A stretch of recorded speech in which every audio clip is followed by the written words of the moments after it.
আসসালামু আলাইকুম, কেমন আছেন সবাই? জুম্মা মোবারক। প্রতিদিনের মতো আজকে একটা ভিডিও নিয়ে হাজির হয়ে গেলাম।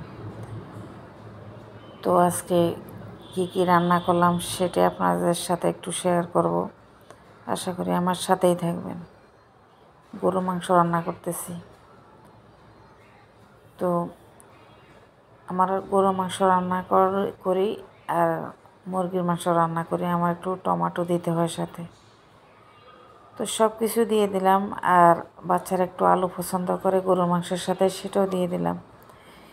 কেমন কালার হলো গরুর মাংসটা খেতে, অবশ্যই সবারই পছন্দ গরুর মাংস। এবার একটু রোস্ট রান্না করব, যদিও সব উপকরণ আমি দেইনি। যা যা আমার হাতের কাছে ছিল আজকে আমি সেগুলো দিয়ে রোস্টটা রান্না করে নেব, যেহেতু বাইরে যাওয়া হয় না।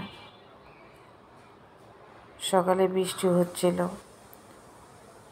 তো একদম সংক্ষেপে কিভাবে একটু রান্না করা যায় রোস্ট সেটাই করছি। বাইরে মশলা দিয়ে রান্না করলে অনেকের পছন্দ না, যেটা বলছিলাম আমারও পছন্দ না, তারপরও দিতে হচ্ছে।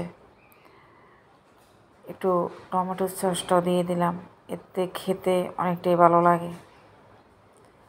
বিয়েবাড়িতে যে রোস্টটা পাকা এটার সাথে অনেক কিছু দেয়, সেই হিসেবে আমরা তেমন কিছুই দেইনি।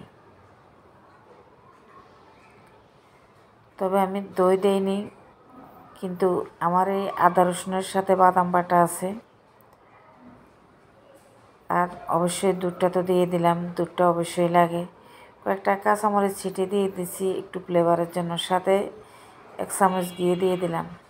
আমি কিন্তু আগুনের ঘিটাই ব্যবহার করি, ওটার ফ্লেভারটা একেবারেই অন্যরকম। এবার একটু সাদা পোলাও রান্না করে নেব আজকে, যেহেতু শুক্রবার, বাচ্চারা একটু পছন্দ করে। আশেপাশে অনেকগুলো ফ্ল্যাট, বাচ্চারা হই হই করতেই থাকে। তো কোন জায়গায় বয়স দিতে গেলেই বাচ্চাদের চিল্লাপাল্লা এগুলা আসেই। তো সেটার জন্য আসলে ক্ষমা চেয়ে নিচ্ছি।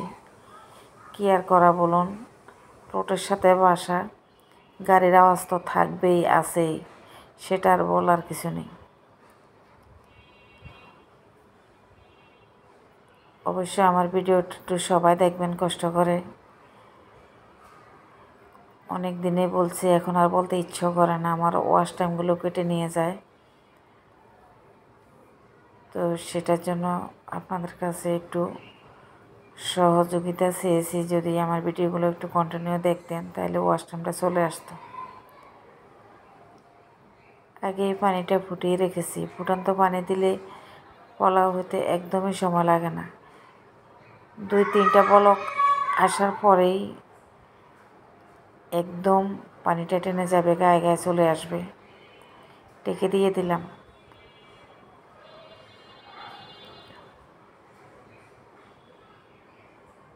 আজকে আমার চুলাটা অনেক ডিস্টার্ব করছে, হয়তো আমার চুলাটা কালি পড়া শুরু হতে পারে, এরকম কিছু। একটু বাড়িয়ে দিলে এই অবস্থা হয়।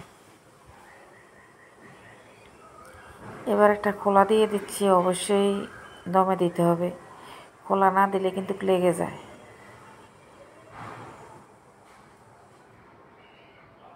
তো একদম টেনে গিয়ে ঝরঝরা হয়ে গিয়েছে পোলাওটা, দেখতেই পাচ্ছেন, আপনাদেরকে দেখাচ্ছি কতটা ঝরঝরে হয়েছে।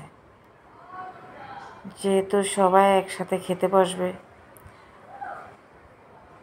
তাই একটু তাড়াহুড়োই করছি। নামাজ পড়ে এসে সবাই খেতে চায় একসাথে। তো কথায় কথায় ভিডিওটার শেষ পর্যায়ে চলে এসেছি। এবার একটু পরিবেশন করে দেখাচ্ছি আপনাদেরকে কতটা লোভনীয় হয়েছে। দেখতেই পাচ্ছেন, একটা বিমানও গেল, এতটাই শব্দ, দুর্ভাগ্য, কি আর করা বলুন। তো ভিডিওটা এই পর্যন্ত ছিল। ভালো থাকবেন, সুস্থ থাকবেন, আল্লাহ হাফেজ।